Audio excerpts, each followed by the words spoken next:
to launch your TTRPG or otherwise nerd podcast. There's tons of overlap, so good news. We're going to be going through kind of like some of our best practices, key things that we did to launch our podcast, and we're going to work our way through that, and then we're going to have questions at the end. So if you have questions, I promise you we will have questions, so you can hold on to them. If you let them go and they come back, they truly love you, and you can ask them at the end.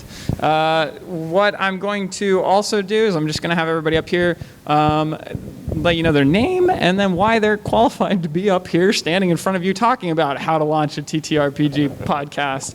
And we're going to start at the end, and we're going to work our way over. So hit us up, Josh. Hello, my name is Josh Maltby. I'm a co-founder of Goblins and Growlers. I was part of starting the Quid Pro Roll podcast, and more recently, I was part of starting the Goblins and Growlers podcast. Quid Pro Roll has grown to be 2,000 plus downloads a month, and Goblins and Growlers podcast is still in its infancy, so we won't talk about those download numbers, because every time I look at them, they make me a little sad inside. My name is Alex Smith. I am the co-owner of Alpha Comics and Games up in Richmond, Virginia. I'm also the DM for the podcast Quid Pro Roll, which is a funny story because Alon just cartwheeled up and went, "Hey, you want to be in a podcast?" And I was like, "Yeah, I'll do it for 6 months. We'll see how it goes." And 3 years later, I am still here, and I get to do stuff like this all the time, which is super dope. I'm going to also, during this, tell you how to rope people who are cool, like Alex, in to do your podcast and hold them prisoner for 3 years. He only says that when we have company, just so you guys know. Yeah, my name's Alon. I'm one of the founders of Goblins and Growlers, inclusive community building through tabletop gaming.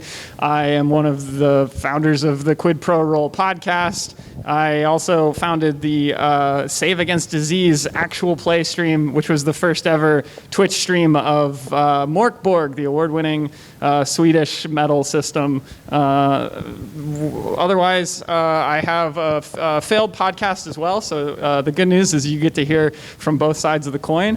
And that's why I'm standing in front of you today. Exciting. My name's Noah Downs. I'm a lawyer, but I'm a cool lawyer. And so I work in the video game space and the TTRPG space. I currently have a moderately successful podcast called Allegedly, which is myself and a content creator, Just See 'Em, talking about industry news as well as various topics of the day. For example, we just put one out this week about TTRPG podcasting. Crazy! In addition, I am launching a TTRPG podcast on Monday. You can go, it's literally live right now. It's called the Forgotten Paths Podcast. And historically, I actually do have a failed podcast as well on my record. Yay! Oh, wait. It was not related to this space at all. It was a fantasy football podcast, which is basically just D&D, but for jocks. And it had at one point listenership in 81 countries and 7,600 cities worldwide. Oh, I kicked it. Oh, did you? Scared us. And then I stopped doing it, which was why it died. Oh, yeah. If you guys ever want your podcast to die, stop doing it. Yep. Okay, so speaking of starting a podcast and doing it, I want to first have everybody up here give the piece of advice. If somebody came up to you right now and said, "Hey, I want to start a TTRPG podcast," first piece of advice that comes to mind, besides don't. So if you jump that hurdle first, and then if they say, "No, really," and you say, "No, really don't," and then they say, "No, but I really do," what is the next piece of advice that you would give them? The next piece of advice I would give you is do not publish until you have multiple episodes prepared to publish, and then don't publish all of those at once. The temptation to be like, "Oh, I'll have a bigger library," is very strong. God, it's a strong temptation. But you know what that means? That means that when someone is sick and can't perform or can't edit or can't do something else related to the podcast, you are now looking at, do we crunch to get the episode out on time, or do we delay our episode release schedule, which also is bad? You will 1,000,000% underestimate how much time you will need to edit. You vastly underestimate it. You don't think you underestimate it. You vastly underestimate it. If you can do it, have a dedicated audio person who that is what they do for the cast. And they too will underestimate how much time they need to edit. So have that well. As with any TTRPG, your podcast is the same in that you have to have a session 0 to lay out expectations about what you guys are going to do. But this is kind of like a session 0 on, I don't know, every energy drink that you've ever drank. Or if you don't drink them, the ones that you would hypothetically drink. Because you have to not only go through everything you would about a normal game, but then you also have to sit there and you have to set your expectations for what your podcast is going to do, what your goal is with your podcast. Is your goal just to capture your campaign so that you guys have a thing that you can look back on later and say, oh my God, this was really cool, and I'm glad that we have this as like an archival thing so we can document our friendship falling apart? So this way we don't have to write notes. Yeah, which is exciting. If it's just that, awesome, because like there's a lot of things you don't have to worry about if that is the case. But if you do want your podcast to be listened, and your goal is to be listened to by an audience, then you have to start thinking about what does that audience want to hear, and then part of your session 0 is sitting down and making sure that everybody is on board with what you are going to go through, because as soon as you start creating this, it is a job. That sometimes is not what people want to hear because it is super fun, but it is a job. And there are times when it's not super fun and you're just like, God, I just want to get this episode out, or I don't feel like recording today. But you've now made a commitment to whatever you've set as your goals, whether that's bi-weekly or monthly or weekly or daily or whatever. Please don't do daily. Don't do daily. And it is now part of your process that like I've made this commitment. This is our goals, and everybody has to be on the same page. So yeah, it's a job.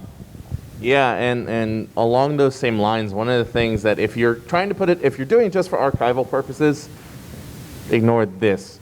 But if you're trying to put something out there because you want people that you don't know to listen to it, then take a second before you sit down with your group of between 2 and 6 friends that you want to record this podcast with and understand why you're doing it. If you're doing it just because, hey, we really enjoy our campaign, man, we sure have a lot of laughs, we should make a podcast. Oh my God, that'd be great. Examine why you're having fun. Because one, if you turn your fun into a job, then it can become not fun. And 2, it might not be fun for everyone. Your in-jokes that you have with your friends are going to be just that. They're in-jokes. In an audio medium where people don't know you, they don't understand that. And so while you have years of history with these friends, it might not make sense to necessarily put a podcast out for it. So make sure that you are doing something that's not just inclusive of y'all, but also do something that's inclusive that people will enjoy listening to. I am an audience member sitting here listening to a bunch of jabronis talk at MAGFest, and now they've told me some best practices, so I want to start a podcast. I'm getting ready to start one. What is the first thing that I do? I'd say the first thing you do is you really illustrate that concept.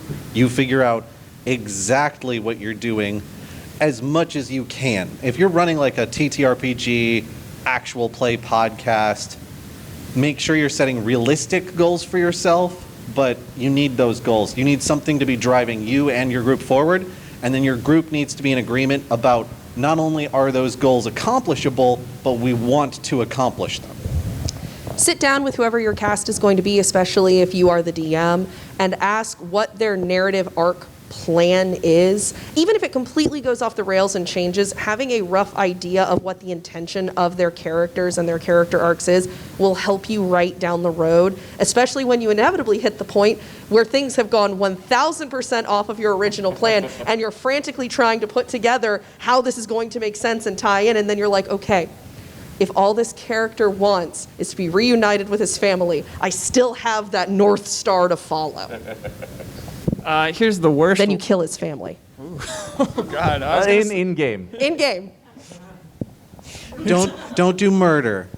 Murder's illegal. It's totally illegal, I'm a guys. lawyer. Here's Winks at the Heather cosplayers in the back. You're not allowed to talk at once. I'm fine with that.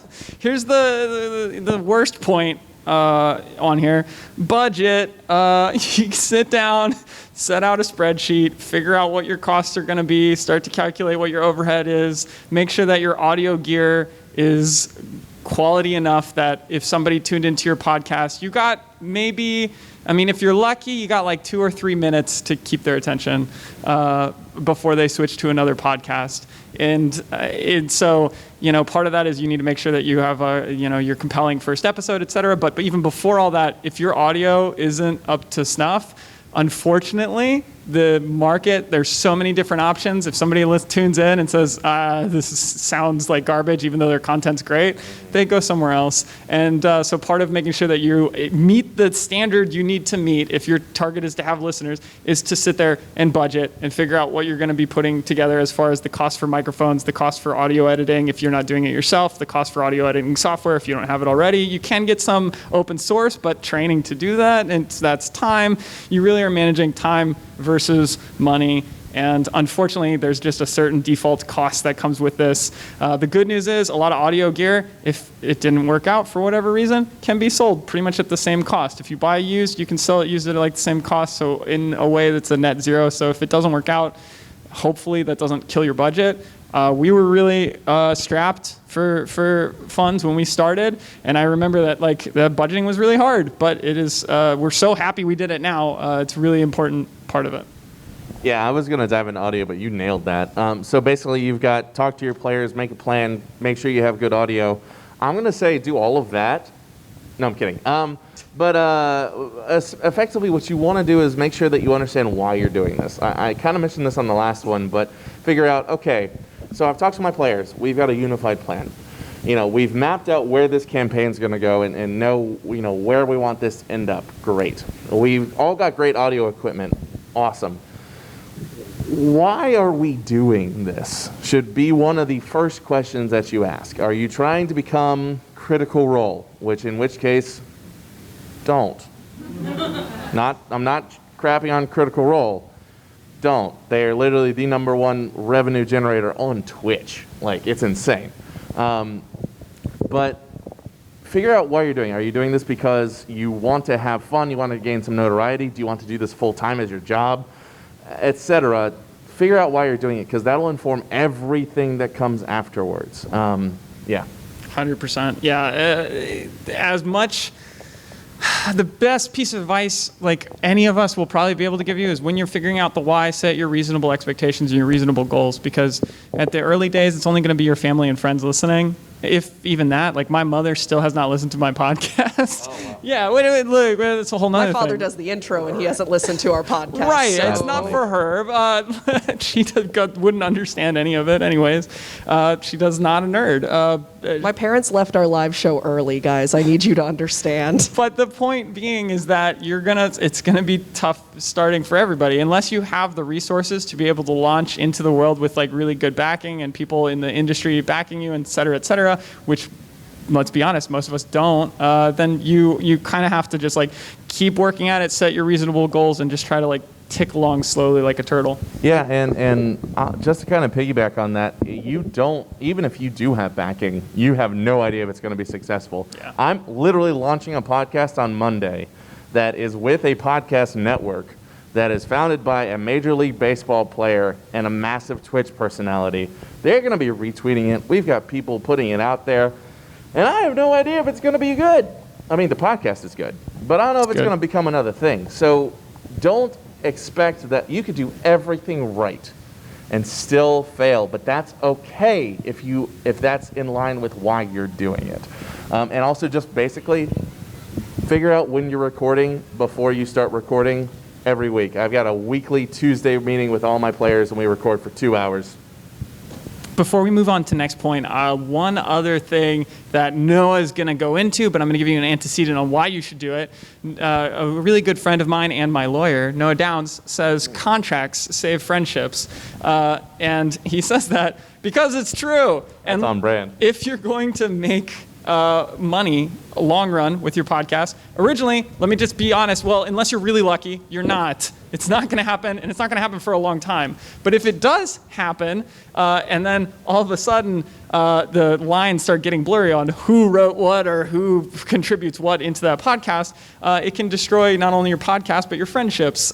So having that conversation, even though it sucks, early, is a really, really important conversation. Yeah, do you want to tell me, talk about your contract? So because keep in mind, I was not a part of Goblins and Growlers before Quid Pro Roll. They literally went, you seem like you're a little obsessive about being a DM. We would want to destroy that kind of DM's game. Would you be our DM? Though he phrased it differently, so I didn't know what I was signing up for. And the agreement originally was, because it was a cooperation between my shop and Goblins and Growlers, it actually was approached like a business transaction early on. These guys were not my friends until we started a podcast together and did all that. So the opposite way. Normally you start a podcast and then you lose all your friends. And now you're engaged to one of them. And now I'm engaged to one of them as of 2 days ago, yes. My God. Thank you for the validation I so It desperately was in the crave. contract. It was in the contract. I needed a fiance out of the podcast within 3 years. Noah, you weren't supposed to disclose or I this. would leave. What? Anyway, so there was a lot of back and forth between me and Alon that was strictly professional because he was representing GG and I was representing Alpha. And we had the agreement that anything that was my intellectual property going in, the world, the characters, the plot, everything that did not directly come out of these player brains was mine. If I walked away, any merch, anything like that was those characters, it's gone. It's either I get the money for it or it is taken off the site, all that stuff. It's hilariously kind of like signing a prenup. If you have the I can write those too. if you have the discussion about the worst case scenario when you guys don't think the worst case scenario is ever going to happen, it really saves your bacon when and if it does. 9 times out of 10, you'll never ever need it. But that 1 time out of 10, boy, how do you wish you had it. So that was ultimately the agreement, is their characters were property of Goblins and Growlers, and more importantly, the players themselves. Everything else was mine, and we walked in knowing that. And every conversation that we've had on a professional level since then, when it comes to merch, especially when it comes to, you know, what intellectual property rights go, we already have the baseline of who owns what. And on top of that, if you are looking to do this like as a business as well, first of all, yes, contracts save friendships, because copyright law sucks. I don't know if any of you pay attention to streamer Twitter today, but it's all about copyright law and Pokemon right now. But anyways, copyright law is old and outdated, and it's not your friend. So if you create something with someone else, then their ownership of that is very much in a gray area.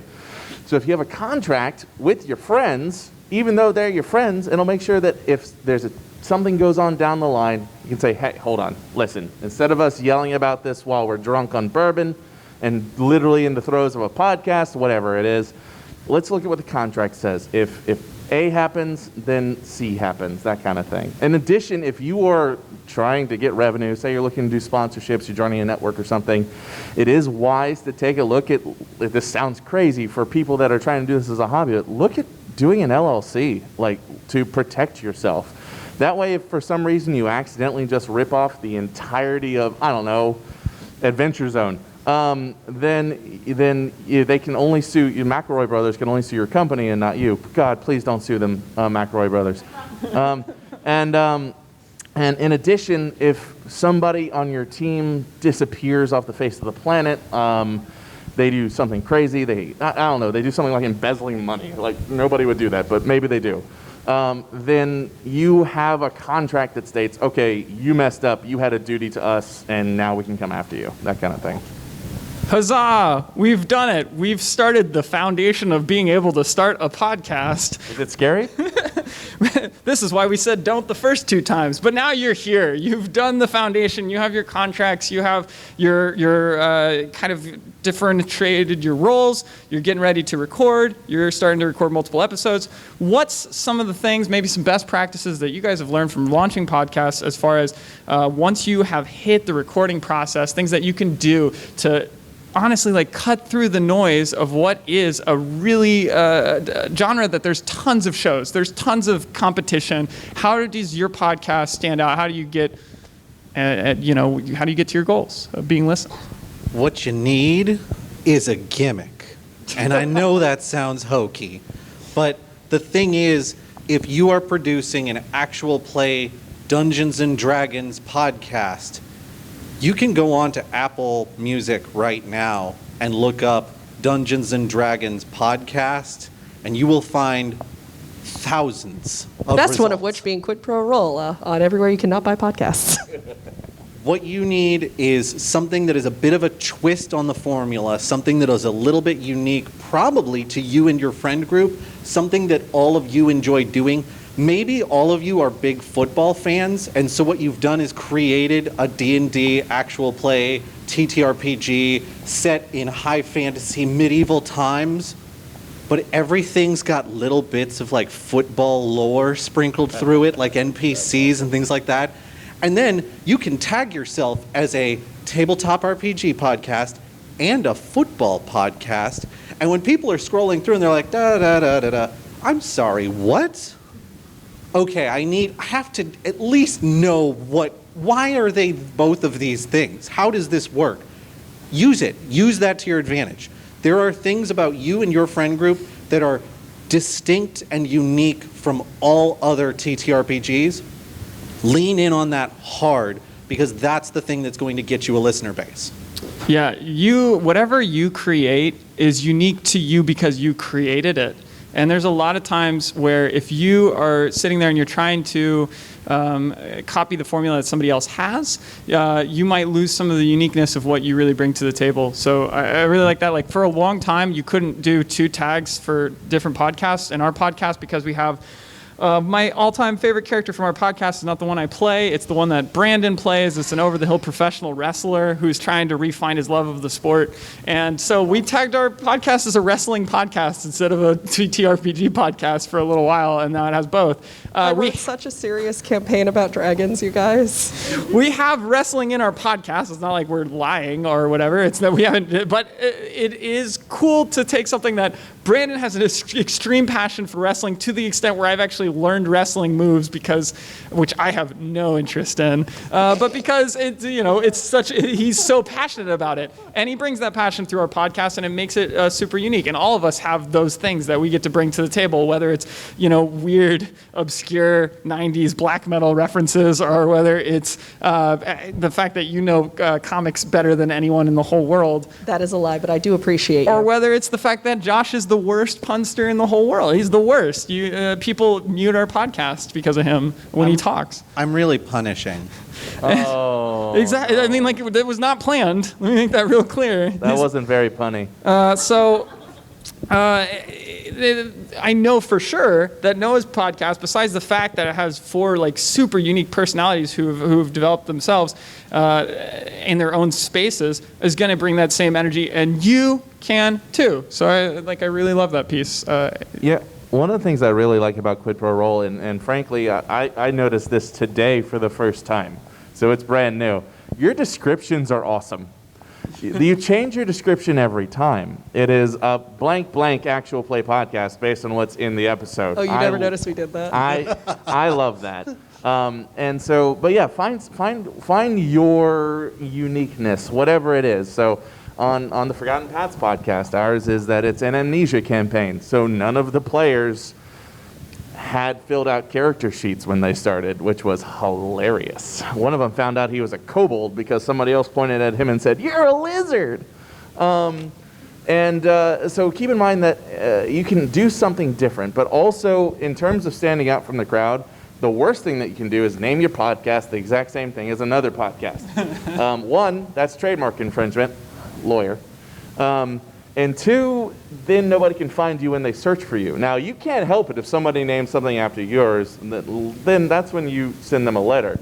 But you need to make sure that you're doing your homework on the front end, saying, okay, is there something out there that looks exactly like this? You don't want to name your podcast Roll for It, or Critical Role, or Please Adventure Zone. Google. Please just Google the name you want to do. I hear that Quid Pro Roll is also taken, so. Please don't name your podcast after our podcast. We don't want to. It's not a spiritual successor. Yeah, and this is really one of those things where, like, obviously doing the research is good. If you find something that's dead, like I really wanted to name, I had a punk band back when I was a punk in high school that I started called Torn Apart by Wolves. Don't look for it, please. And there was another band called Torn Apart by Wolves, but they hadn't been active for 10 years. And I like was trying to contact the dude, and I was like, hey, I want to be torn apart by wolves. And they never got back to me, so I ended up creating a new name. But a lot of times in this space, if you talk to people and something's dead, a lot of times they'll be like, yeah, sure. Like, communication is key. Never think that the barrier to reach out to people is really hard for me sometimes, and for I think everybody, especially if it's a phone call. But hopefully not. Hopefully it's just a text message or a message on. But do it. And my thing that I'm going to tell you as far as how to grow is be active in the community. Both like not only everybody talks about social media, and I'm not going to get into that because I'm bad at it. So there's plenty of people who can tell you stuff much better than me and who are much better at it than me about how to promote yourself on social media. But what I will tell you is to connect with people who you already connect with their content in the community, and especially try to find people who are your size, like people who are starting out. We've grown our podcast with other people who are growing their podcast, and we'll go and we'll guest on their stuff and they'll guest on our stuff, and it's a very collaborative thing. And we also reap the benefits of being able to learn from our peers as we all are kind of making the same like mistakes or successes. And I highly, highly recommend it's really intimidating at first to send that first message, but send it out. If they don't get back to you, they're probably not cool anyways, but the ones that do are the real ones. And build your communities. Before we get too far off of it, the one thing that I want to say about identifying yourselves, the thing that you like, even if you don't think it has anything to do with it, bank in on it. The same way that like we took wrestling, a thing that one of us had an incredibly broad knowledge in, and everyone else is sitting there like, I'm sorry, what is that move called? Please describe it to me in detail. Send me a GIF. The turducken frog splash? No way. I'm sorry, what is a backwards Ruth Bader Ginsburg? I have questions. None of them are polite. Lean into that. Find the thing that you care about. I just do world building. Like, even if I don't have a campaign I'm doing, I just sit there and I'm like, what if I slammed these two cultures really hard together in a Hadron Collider? Oh, that would be really cool. I was going to make a whole country for that. That's fun. And that ended up being a huge part of what I can bring to the table. All of your friends that you are going to be doing this with, or weird business associates that you have decided you're suddenly going to embark on this adventure with, have something like that. Find what it is and just squeeze it until blood doesn't come out of it anymore. Lean in. Okay. Wait, real quick. On Alon's you don't have to be good at social media comment. Start a Discord server and then grab a free bit.ly link and set up that link to your Discord server and then talk about that Discord in your podcast. Because then when people listen to your podcast, they can join a community of other people listening to your podcast, including you, and then y'all can listen to the episode and talk about it together with your community. Honestly, I think that's been some of our best fan engagement of anything. Yeah. Has been talking about episodes as they release.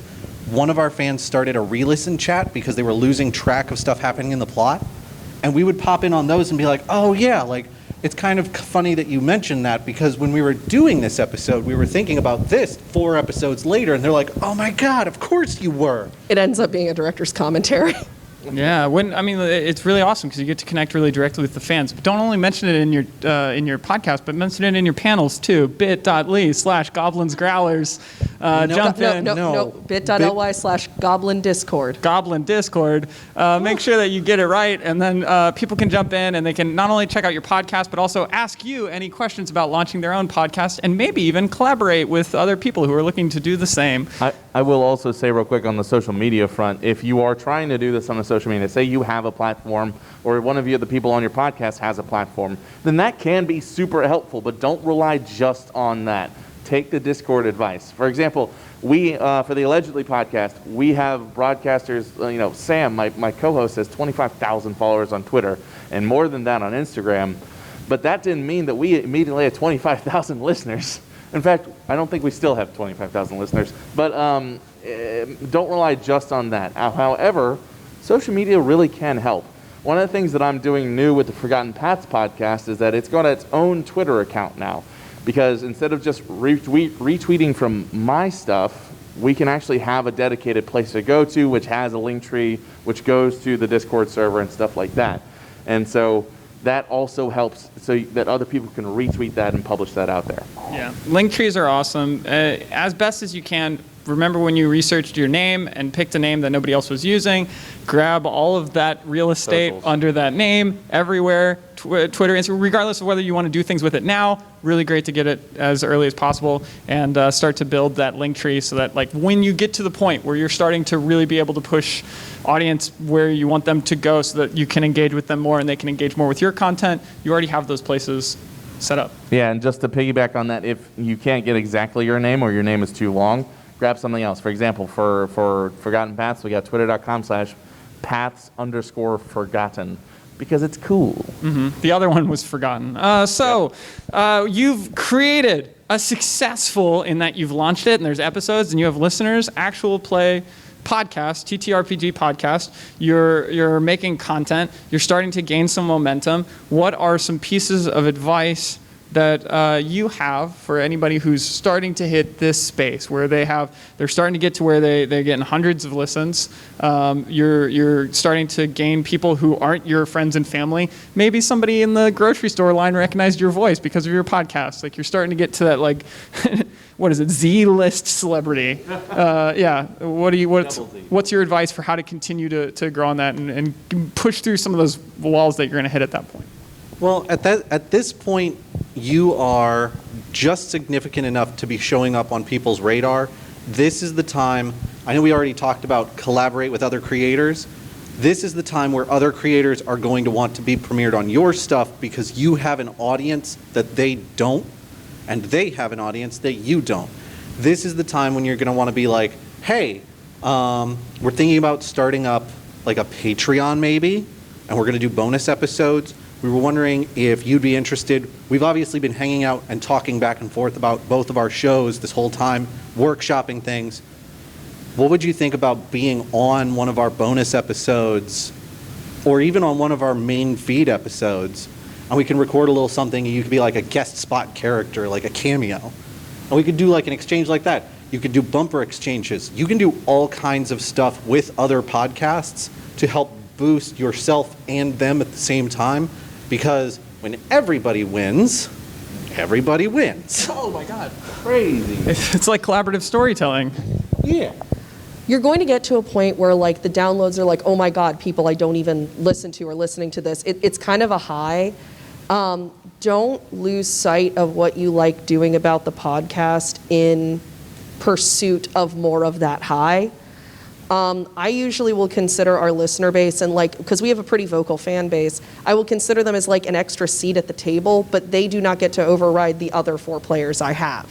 Like I will definitely take into account, they really like this NPC, cool, I'll see if I can work them in a little bit more. But if they love him and the rest of the players want him dead, Kill him. don't bring him back. Don't do that. But really just focus on the thing that you enjoy about doing it. And don't let the thing you enjoy about it be the thing that you're getting recognized, that you're getting that attention, that you're getting that validation. I mean, absolutely, take emotional strength from that, but do not have that be the reason you do it. It can very easily replace what you care about doing and the reason you're doing it in the first place. The one that I lucked into is that I have, for my whole life, done a lot of work with Cat Sanctuary and Trap Neuter Return TNR charities, and I wanted to continue doing that work as I was becoming a professional dungeon master, as I was doing more with the TTRPG space, and my Instagram handle is the Dungeon Meowster because of all of that. And so I was doing lots of charity work with cat sanctuaries, and those spiraled off, and I continued doing charity work stuff, and never have I met a more engaged audience in the content I'm creating than when I started to do charity work in the space with people in that space. People really love when you give back. Wow, what a crazy thing. It makes you feel good, which is awesome because you're giving back to causes that hopefully you feel really strongly and passionately about.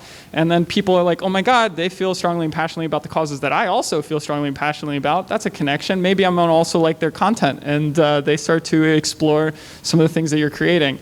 I can't tell you how many doors charity work has opened for me and for us, and how many doors it can open for you.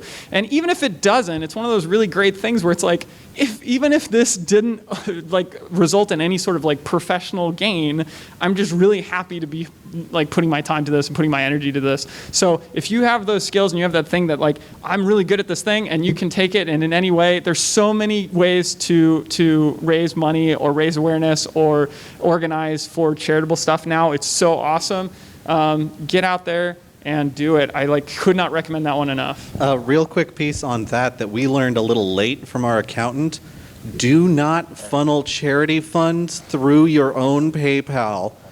You will eventually need an accountant, and they will get mad at you. Yeah, that accountant, by the way, is a professional, really an awesome professional services accountant named Ernest, who works in video game and streaming and Twitch streaming industries and podcasts. So, Ernest, what's Ernest's handle? It's at Warbnull, WARBNULL. There you go, at Wordmel. Ernest is awesome. He deserves the shout out because yes, don't be the funnel for that money to charity. Make sure it goes directly to it. Yeah. Tiltify is great for getting money to charity and still being like, but look, we did it though. That was us. We did that. Yeah. And to piggyback on charity, but then I'm going to dive into my own little thing here, is that charity can be huge. And charity, for example, put a ton of eyes personally on like the stuff that I was doing with HC Justin, McLaffey Taffy, et cetera, because we had a 3,500 person raid on Twitch when we were doing a TTRPG charity stream, and it was massive. And our audio was crap for about 5 minutes. And they stayed, and we raised $10,000 for St. Jude across 3 hours, which was just stupendous. So it's really rewarding, and that can also be part of your why, as we were talking about earlier.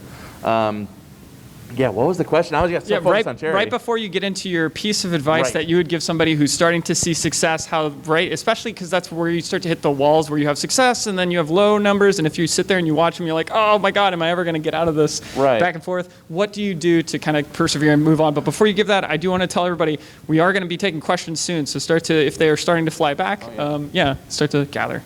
Yeah, so at this point, honestly, I'm going to do the lawyer thing and say, this is where if you are starting to have listenership, you need to get your legal house in order. Look at having an entity. Make sure you've got those contracts in case you haven't yet. Make sure that if somebody's created art for you, that you own it. Because if somebody you give somebody $50 to make you a Twitter icon or a podcast icon, they own it. Unless they specifically give you a piece of paper saying that you own it with specific legal provisions. If you got music that somebody made for you, same thing. So make sure that at this point, you are getting your legal house in order, because at this point, it's also when sponsorships can pop up. And this is when broadcast networks, if you didn't start off with one, can get involved. And so one of the worst things that you can do is sign a sponsorship agreement without a lawyer. And that sounds very self-serving, because I'm a lawyer that reviews sponsorship agreements. But the worst thing that you could do is if, say, Panda Express comes in and says, I want to sponsor your podcast because you've got a panda in there. His podcast has a panda in it, and it's a very cool character. Yeah, it's very cool. But say Panda Express comes, and in the fine print, their default, Panda Express's default language says that it's a work made for hire, and that they own the content that you make. And they don't know what you're doing. That's not malicious. They just are new to the space. But you have to get somebody to fix that. Otherwise, they're going to literally own the episode, which means they're entitled to all of the goodwill you generate from it and the revenue you get from it, except for what they pay you. I can't tell you how much I hope that Panda Express sponsors your podcast. I would give anything. Let's talk afterwards. So these are as best as we can give you guys some best practices real quick right before questions. I'm going to talk about why some podcasts fail, specifically my own. You can talk about your own. Besides the things that we've talked about already of if you weren't on the same page and you start and your content, people are like, well, I didn't think this was going to be this serious because we didn't do our session 0 in that way. Or you start to argue if you get successful about how that's going to be divvied up, or et cetera, et cetera. We've kind of covered, hopefully, a good chunk of all that. Another way that podcasts fail, we touched on sometimes you do something that's really awesome and it just doesn't happen. That happens. I can't tell you enough. Please don't be discouraged by that. There's so many people out there who that's happened to, who we know, and it happens just because the space is so crowded. It's so difficult to pierce through the noise of a billion podcasts and have yours be one that people pick out. Hopefully, it doesn't discourage you and you can continue to create, because I can't tell you enough how much it's like saved all of our lives and allows us a creative outlet for us to exist. But the other thing is one way that I would say podcasts fail a lot, and we briefly touched on this, but is scheduling. That's how mine failed in the past. Is when I say it's a job, I don't just mean it's a job in that like you have to be really serious about when you record and like try to be a producer or have a producer or be an audio engineer and have an audio engineer. It's also about like scheduling your time meticulously to make sure like, hey, this is when we're recording. Alon, put this in your goddamn calendar, because if it's not there, I know you're not going to be there. It's when we're recording. Or this is when we're audio editing. This is the chunk of time. You have to get it done by then because we get it released. If it takes you longer than that, it is a problem. This is a deadline industry, as much as it's difficult to do. So a lot of figuring out how to be a sustainable podcast is figuring out how to use that time efficiently enough to make sure that your piece gets out. So scheduling. That's how my previous one failed. Yeah. Do you have a? Yeah, I'll chime in real quick on in terms of podcast failing. Yes, if you need to schedule, make sure you keep doing it, because even if you don't hit success, you do 50 episodes and you've gotten one download. That one. It was me. Make sure that your loved ones download it, because that will be at least one. Love yourself.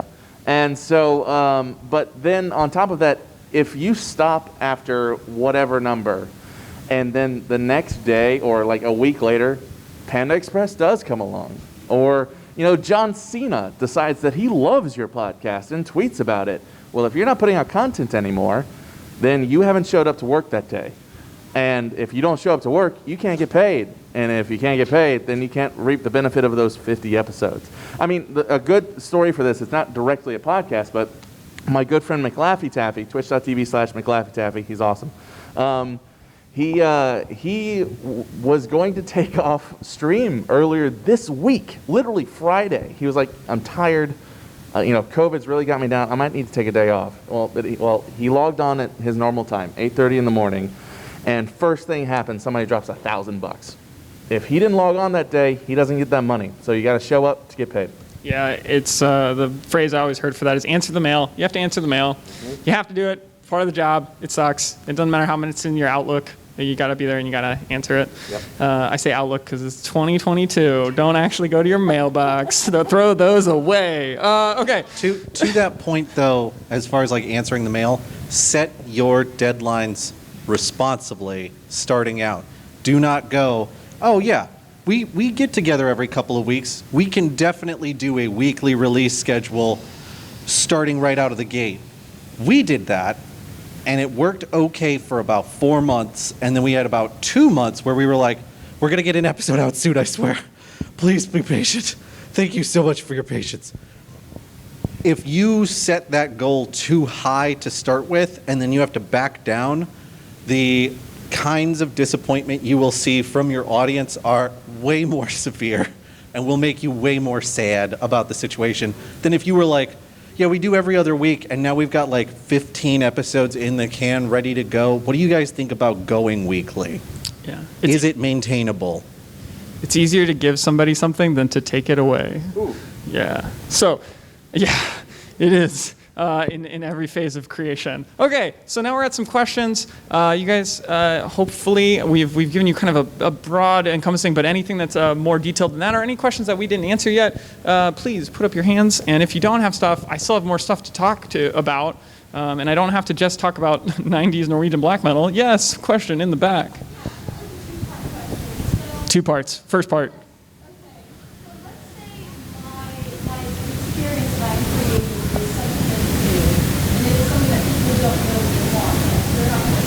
Yeah.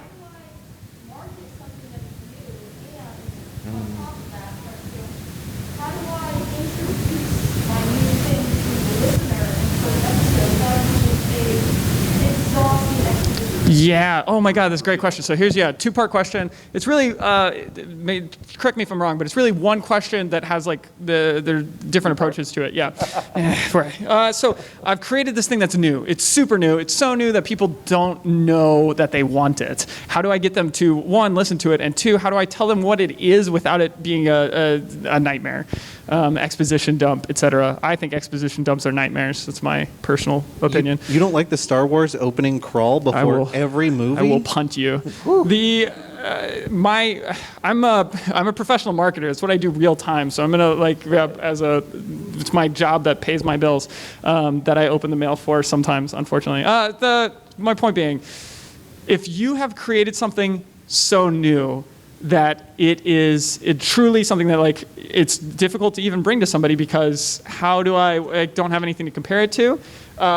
First off, like that's amazing. It truly is because it's really, really difficult to do. And if you have done that, the best thing to do is to you probably know about this, but create an elevator speech for it. And it's all about refining that down till it really just hits the core concept of what makes that new thing awesome. Like if you're talking to me, the concept of an elevator speech is it should be 3 minutes. It should be something that you can deliver in an elevator with somebody, like with a business card, so that they are interested in you or what you create or what you do. And I say it should be even shorter than 3 minutes. That 3 minutes was created in like the 40s. You don't have 3 minutes anymore. You have maybe one if you're lucky. So find like 2 to 3 sentences. And it's really hard to do, but take your time and really get like what's the core thing that makes this new thing something that people would be interested in. And a good way to do that is to ask yourself what makes it interesting to you, and ask somebody who's a really good friend of yours who you can confide in, who you know isn't going to steal it, what makes it interesting to them. And start to get that feedback from trusted sources and try to create that. Once you create that little like blurb, if you can deliver it in 1 to 2 sentences and say, hey, Gravy Boat Barnes is an interesting character on the Quid Pro Roll podcast because he's an over-the-hill professional wrestler who's trying to refine his love of the sport. That's an elevator speech. That's what that is. It's taking this character and doing the thing that's really unique about them in the space and being like, are you interested in this? So hopefully that answers your question. If other people have other things to answer. I imagine the marketer had the best answer about how to market a thing. I appreciate it. Oh my God, people trust experts. I was just going to say, turn your friend group into your market research group. Yeah. They will give you adjectives and verbs about your podcast. Write those down, because the things you are thinking about your podcast are coming directly from inside your own brain and are great, but you need outside perspective to give you perspective on what everybody else is seeing from the outside looking in. And on top of that, if your friends are your focus group, make sure if you're worried about them stealing your stuff that you have a non-disclosure agreement with them, which is a contract, which will save your friendship. But also, to the second part of that question, how do you do that exposition if it's new? How do you describe it to folks? With the Forgotten Paths podcast, I'm not even assuming people understand D&D 5e. So what is actually available right now, because we need to just upload something as a placeholder, is an 11-minute, here's what you need to know in order to understand this podcast. Other than that, enjoy.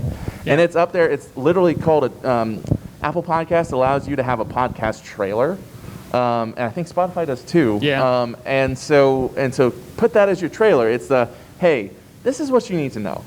And then in terms of getting it out there, people don't know what they need. That's when you really need a media blitz. That's when you need to say, hey, friend, listen to this. If you like it, I will buy you a malt shake because I'm doing dry January. And share it to 5 friends, and then just multi-level market the crap out of it. Or if you have a social media platform, do it.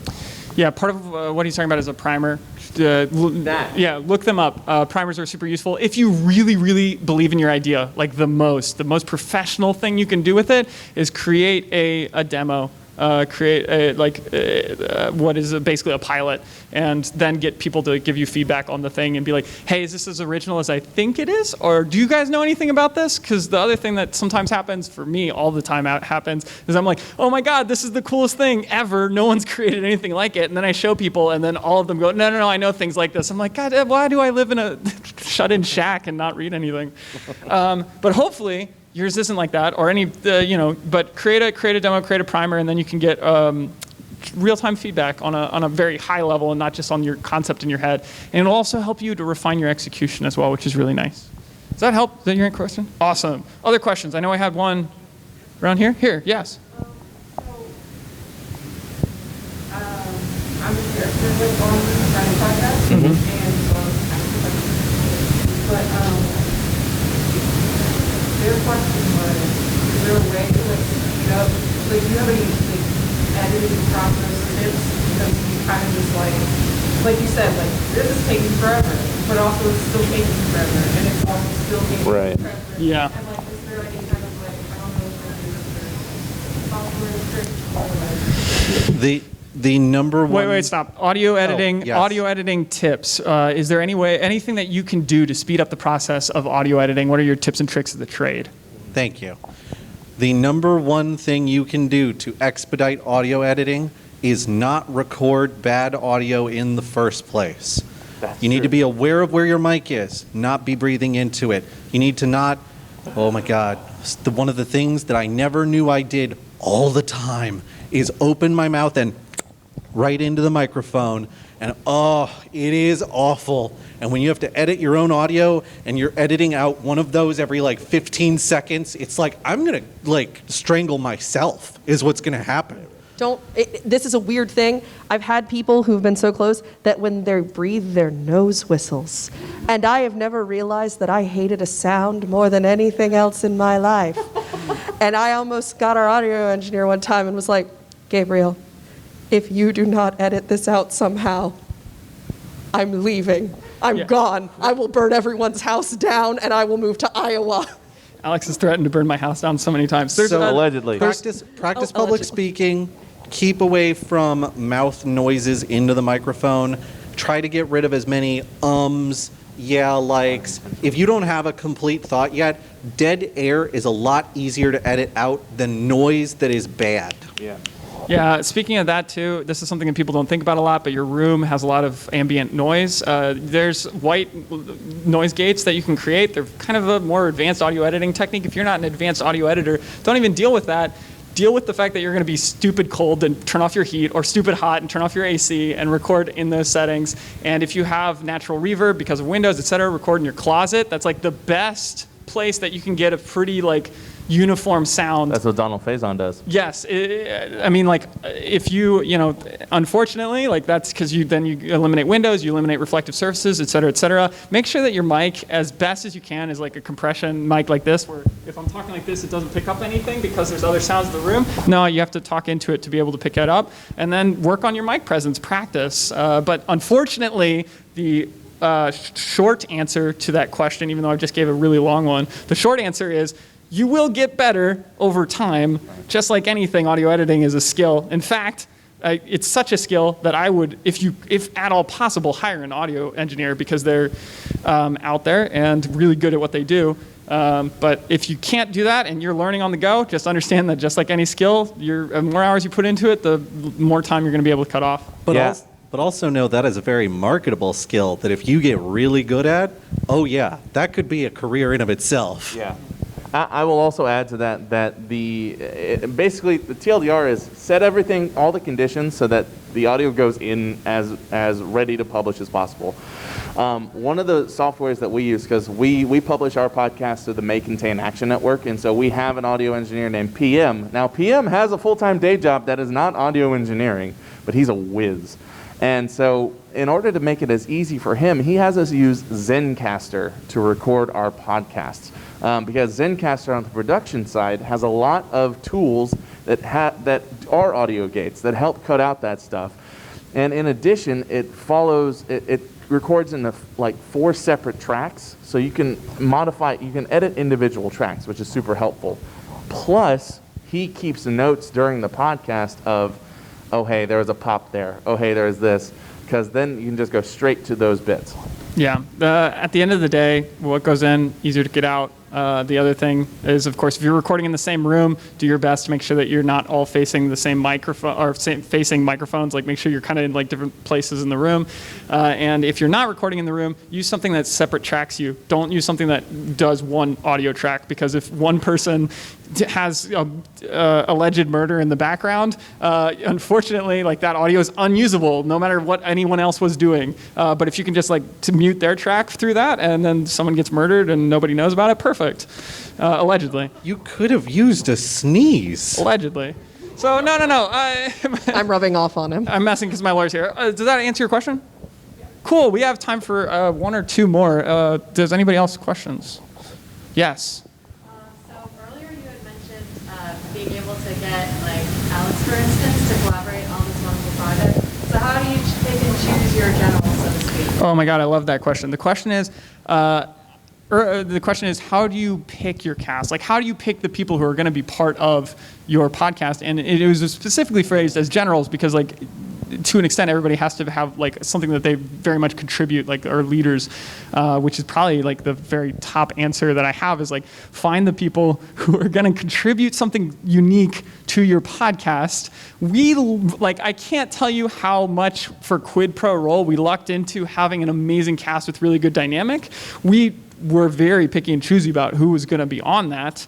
But we also like failed forward and just lucked into an amazing cast. Like, I could not be more grateful to be making the podcast that I am with the people I'm making it with.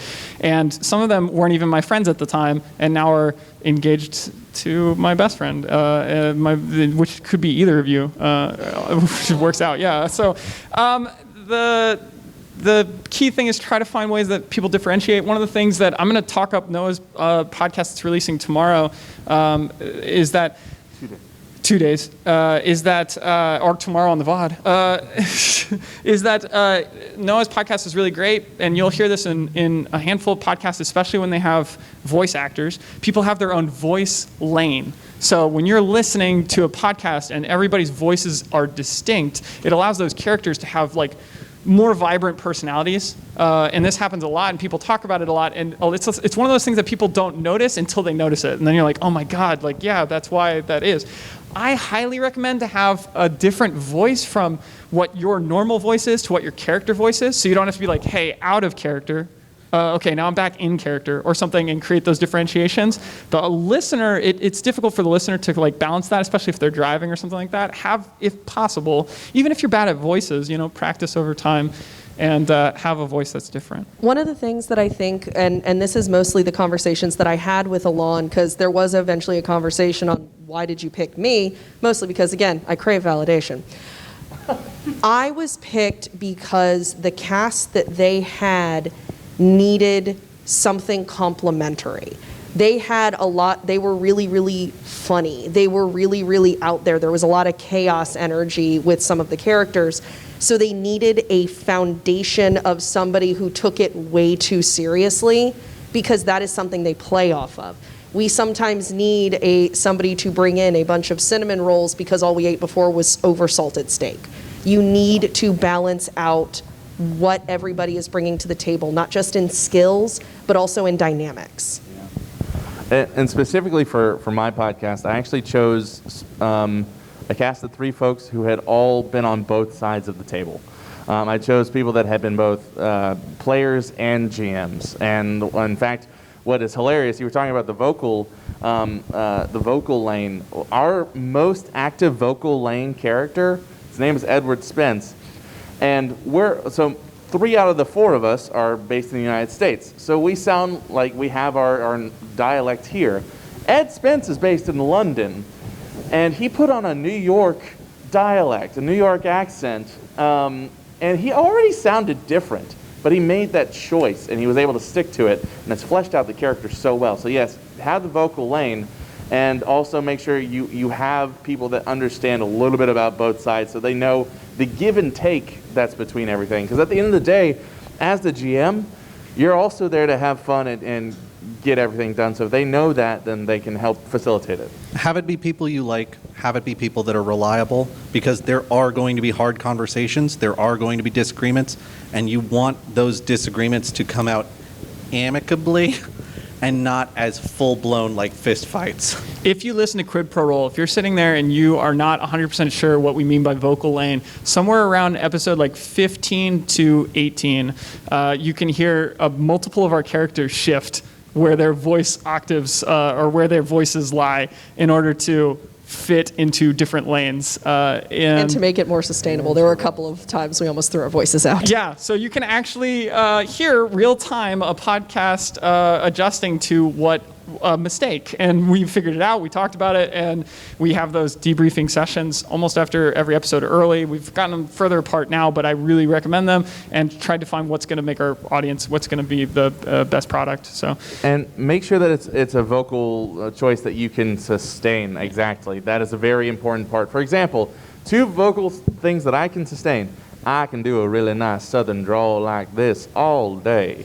Or I can be a panda warrior and just do this all day. But those are my 2 go-tos, and you'll hear them in the podcast. But if I tried to do something else that fried my vocal cords, I'm done. he can butter your biscuit or he can orange your chicken. Side note, please do vocal warm-ups. They Yes. will help you a lot. Yeah. I know that sounds like really weird because you're not singing. You'll throw your voice out if you don't get used to them. Do them in the shower first. It's easier with the steam, and then just keep doing them. Yeah, I'm going to jump on this real quick.